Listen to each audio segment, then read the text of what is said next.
to another monthly wrap-up. We're already in May, which means we're almost at the halfway point of the year, which is crazy to me. I have used last month to find my new favorite hairstyle, which is this. I think it's very adorable, and my opinion matters most because it's my own hair, but I'm very happy with it. Be prepared to see me like this a lot. Also, yes, we are on the floor today. Okay, I couldn't be bothered to grab the chair that I usually sit on, so we are on the floor. I have my peach iced tea, so let's jump straight in to the reviews of the books I read last month. First things first, the numbers. I read 10 books last month, which honestly, for me, is not a lot, but I'm kind of happy about it because I did spend a lot of time working on code for my master thesis, and I didn't really read that much. However, what I am extremely proud of is that most of the books this month were actually physical copies. I read so many Kindle books this last year that I'm super happy to finally be back into the actual physical books. And I did read a few books that have been on my TBR for a little while, so I am overall very happy with this reading month.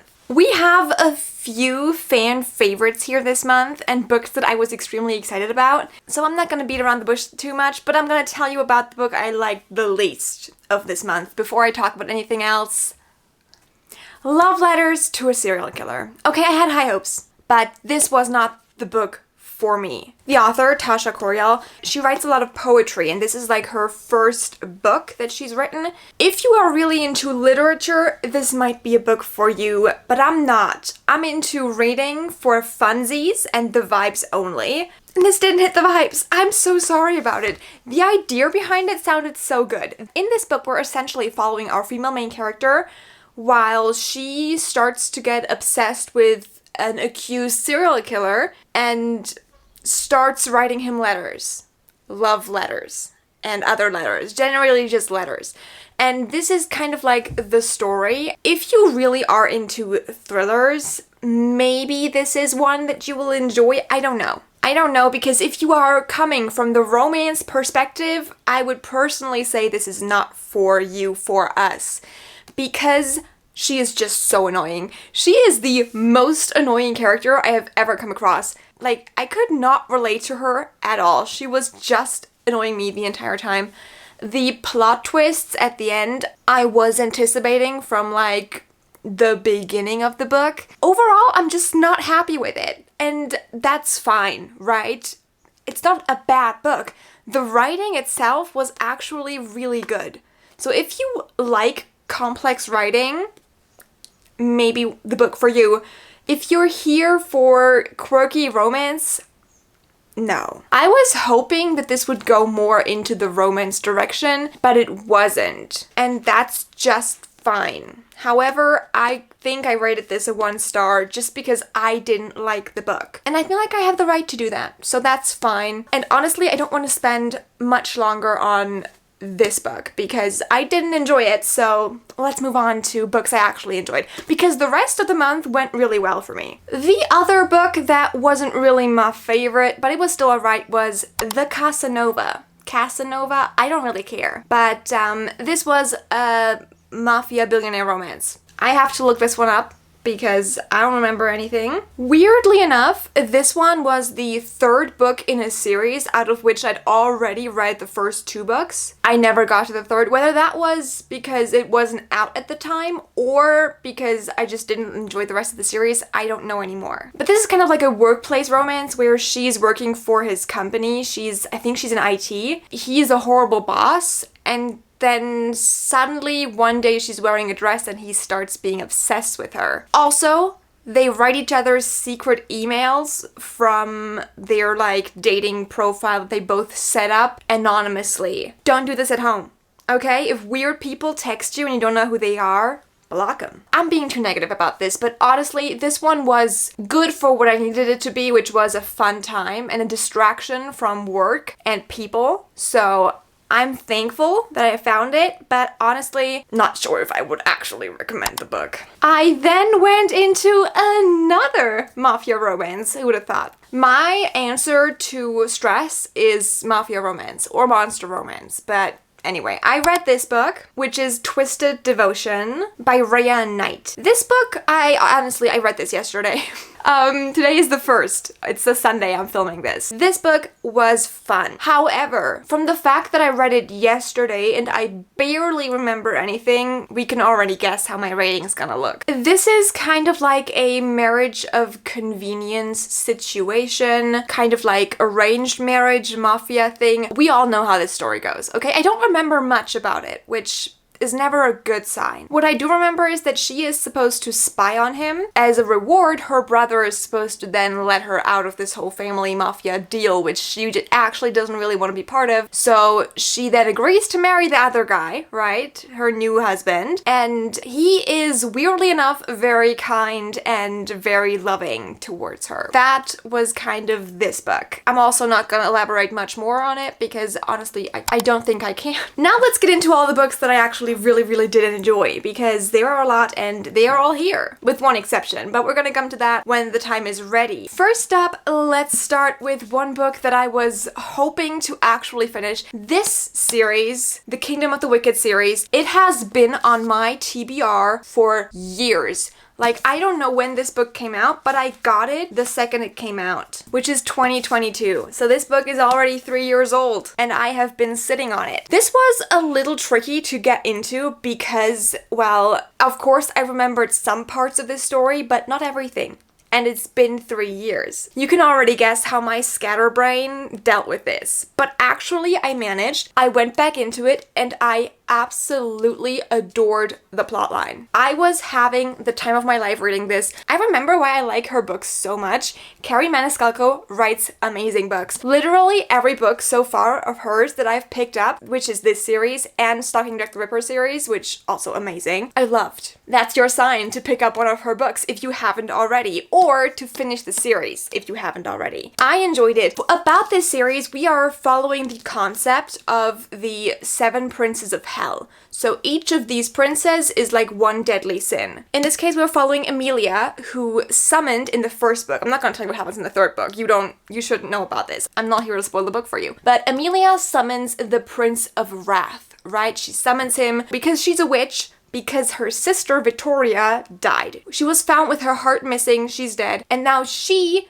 is plotting revenge and she wants to figure out what happened to her sister.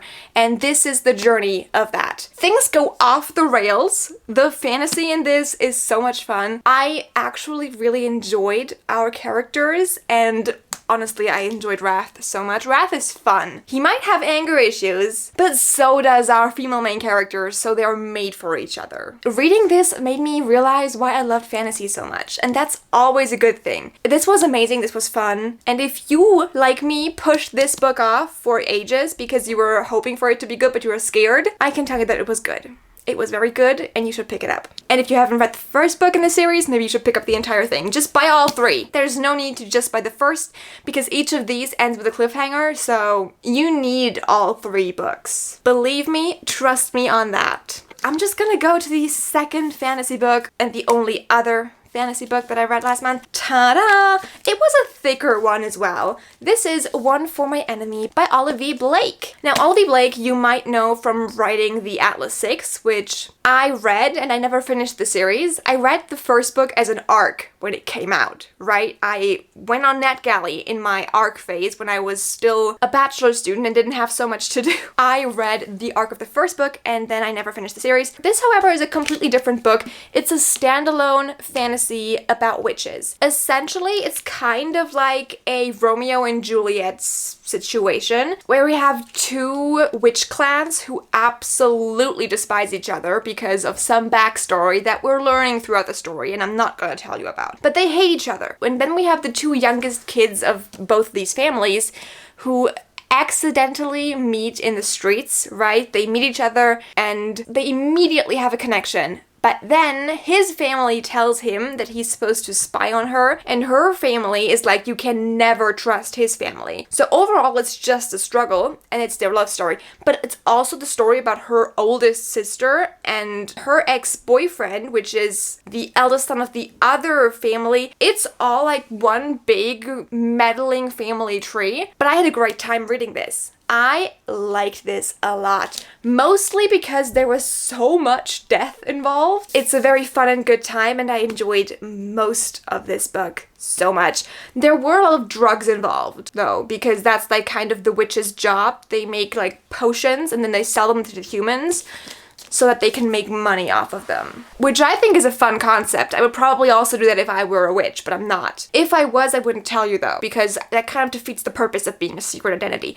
Anyway, I'm getting off track again, and this book was fun. I'm hoping to read all the other books by her as well at some point, because I have them all. I'm late to the party. I need to catch up. It's been a while, but I'm ready for them. But we all know my track record with TBRs, so maybe also not. Weirdly enough, I'm gonna move back to the mafia romances now. This is also a Romeo and Juliet retelling-ish. It's called His Juliet. His name is Romeo, which they also think is a funny coincidence. This book was okay. I loved the first book in this series because it had a disabled, chronically ill main character, and I just love to see that kind of representation in like generally just romance fantasy books. But with this one, the characters were like there again, so I would definitely recommend you read the first book before you read the second book. I also found the female main character in this book a little annoying. She was kind of annoying to me, but that just might be a me problem. I'm blaming myself here, okay? I'm not saying anybody's annoying. I find them annoying, and therefore it's a me problem. I just wanted to put it in here with the other Romeo and Juliet book, because that's, I think, where the book fit in best. However, it is a Romeo and Juliet kind of retelling in a mafia world. I do like Romeo and Juliet retellings.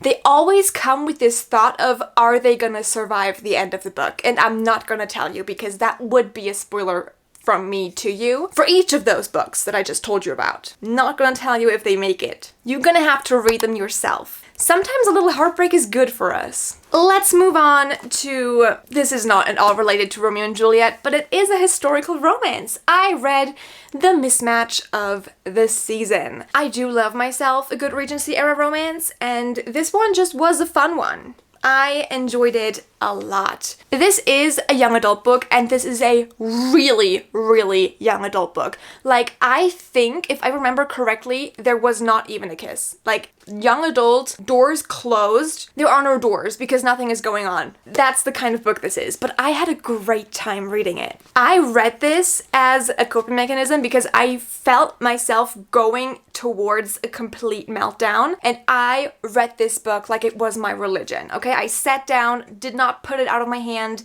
I just read it. When it was done, I started crying and breaking down because I pushed my issues away while reading this book, but it did a good job. So that's important. So in this book, we are following Phoebe. Phoebe is our main character. And Phoebe is supposed to marry this old earl because her brother thinks it's a good fit for her.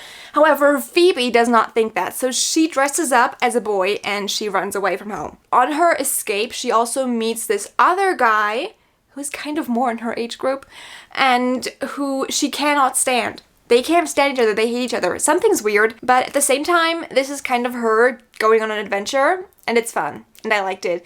I enjoyed the book. Again, very young adult, very spice-free, which is good for a change. We do love that in books, and I just had a great time reading this. He's a Viscount, by the way. I don't know the hierarchy lists, like the British title thingies, but this was fun, and I liked it, so that's that. We don't actually have many books left, so let's get into my most anticipated reads and the most popular ones and also the best ones of the month. So let's start with Rewind It Back. This is the 5th and final book in the Windy City series.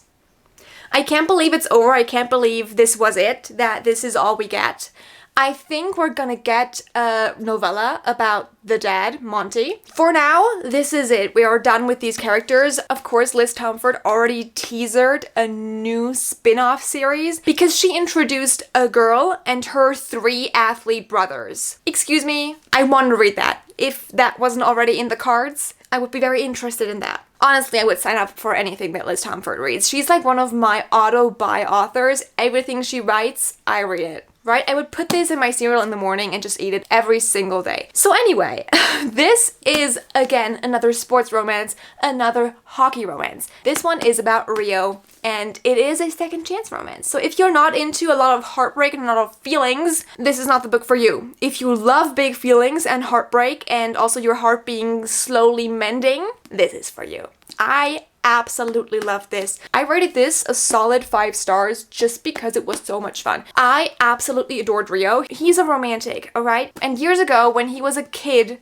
he got a new neighbor, and next door moved Hallie. Hallie and Rio then became best friends, then started dating. However, Hallie is Rio's best friend's little sister. She's a year younger than him. But they then broke up. We don't know the reason why they broke up in the beginning of the book. That's why we're slowly learning. The book has flashback chapters that bring us back to their first relationship and also their first breakup and them meeting first. And that's where most of the heartbreak comes from. Now, in the present time, Hallie, by coincidence, moves next door to Rio. And also, he accidentally signed up for her redoing his house. It's adorable, it's cute, because you realize that whatever they had an argument about, it was tough, it was really a problem, but they also both still love each other. And I don't use love as just like a random word. They love each other. And they have never stopped. It's super fun. I loved the concept of this book. I loved this book. And if you want to read the Windy City series, please do. Please read it. What is stopping you from reading this series? It's amazing and it will make your life so much better. I don't make the rules here.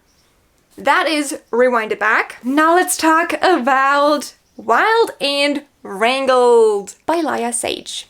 This book is also the last book in the Rebel Blue Ranch series. That's such a tongue twister. Rebel Blue Ranch series. Funnily enough, this book and this book, same book, different font. Similar storyline of the second chance romance. When I read these, I accidentally read them back to back. So I read this one first and then I went into Wild and Wrangled and I was like, well, hold on a second, I just read this book. Which is funny because they were written at the same time, because they were published kind of at the same time with like a few days, weeks apart. They are similar in the fact that these two also used to date like in high school and then they broke up for a reason that is unknown to us in the beginning. And she is also back because she's left at the altar and so she moves in again because she has a daughter with one of the guys in the other book. This is Camille's story. She's amazing. She's also a great mom and the kid is adorable, but I like the kid in the other book that it was in. They are co-parenting. Usually in like the single dad, single mom romances, the other parent is either the bad guy or is completely out of the picture. In this one, they still co-parent. Even when one of them is coupled up, still co-parenting, which I think is amazing and it's a great concept. But maybe that's also because they never really dated. They were always just friends. After she gets left at the altar, she needs a place to stay. She moves in next door to him again. So then they kind of start rekindling their feelings and stuff, and this is their romance. He's a cowboy. It's honestly great. The vibes are just vibing in this one and I had a great time reading it. I don't know what else to tell you about these books other than the fact that they are great and that you should pick them up. However, with this one, again, I would suggest you read the first book in the series, which is Done and Dusted first. If you've never picked up any book of these, if you haven't picked up like cowboy romance in general, start with the first book in the series. Just because there are small spoilers. Like, they're not the end of the world spoilers, but just small spoilers that make so much more fun when you're picking up the last book and you're like, wow, Easter eggs, love those. That's the kind of feeling that you get when you read them in publication order. You just go in publication order. Wild and Wrangled was fun. And now for the book we've all been waiting for, Problematic Summer Romance by Ali Hazelwood. I loved this. This might be my second favorite ever Ali Hazelwood book. And I've not heard many people talk about Problematic Summer Romance, but it also might not be everyone's cup of tea. So let me tell you what it's about before I tell you all my thoughts on it. This is an age gap romance. Maya is 23, Connor is 38. that's the age gap we're working with. What we know is that Connor is like a biotech rich guy, and he has like a company together with Maya's older brother. Maya's parents died, Maya's brother took care of her, and she's kind of met this guy every now and again. But now her brother is getting married, and she is flying out to the wedding in Italy, and she knows that this guy, Connor, he's gonna be there, and she really doesn't want to meet him because something happened again in the past. We don't know exactly what happened. Well, I know because I read the book, but you don't know, so maybe you should read the book. Honestly, the vibes in this were immaculate. The science-y facts were so much fun. She's a physicist again. You have little cameos of the people from the previous books, which is always so much fun. With Ali Hazelwood books, there are no real spoilers for the other books, right? None of these books will spoil the previous ones. However, you have this concept of there being little tiny Easter eggs. For example, if you've read Deep End before this, the characters from Deep End will make a tiny cameo reappearance in this book. They're not really important, and they technically could be anyone, but it's just so much fun when you've read all of Ali Hazelwood's books, and then suddenly there is this guy and he's like, my girlfriend Scarlett, and you're like, oh, Lucas! It's just fun. It's a good time.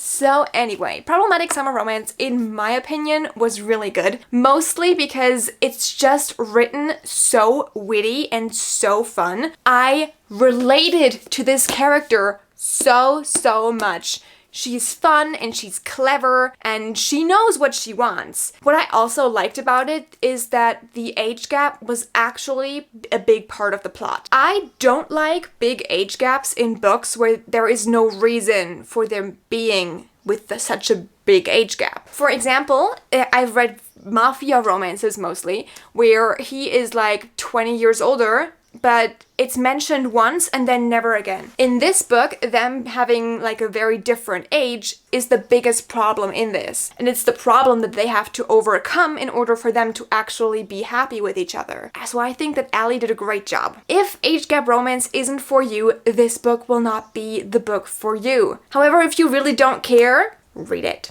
It's super fun. I personally liked it a lot more than I liked Deep End and Not in Love, because those two were kind of a little more towards the direction of more spice than plot. And with this one, we had a lot more plot again, which I loved. And also so much banter and such incredible conversations. I just love that she sprinkles like science facts into every single one of her books, and it just makes them so good and so fun. And I love them. My all-time favorite book by Ali Hazelwood is Love Theoretically, which is about the two physicists, right? And then this one is next, probably next to The Love Hypothesis, because that was the first one of hers I picked up, and I immediately fell in love with it because I am a biologist, so I'm living the life that they are living. And I get it.